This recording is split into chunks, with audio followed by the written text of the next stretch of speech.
السلام عليكم ورحمة الله وبركاته. فرحة عيد الفطر تمثل أحد أهم المظاهر الإسلامية التي تعبر عن الترابط الاجتماعي والتضامن بين أفراد المجتمع.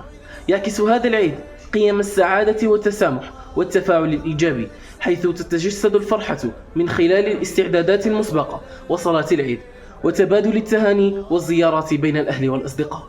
بالإضافة إلى ذلك، يتميز العيد بالمشاركة في الأعمال الخيرية وبذل الصدقات للمحتاجين، مما يزيد من رونق وجمال هذا اليوم المبارك، ويعزز التلاحم الاجتماعي في المجتمعات الإسلامية.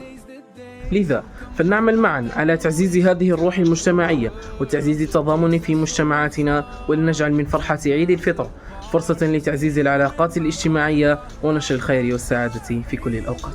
والسلام عليكم ورحمة الله.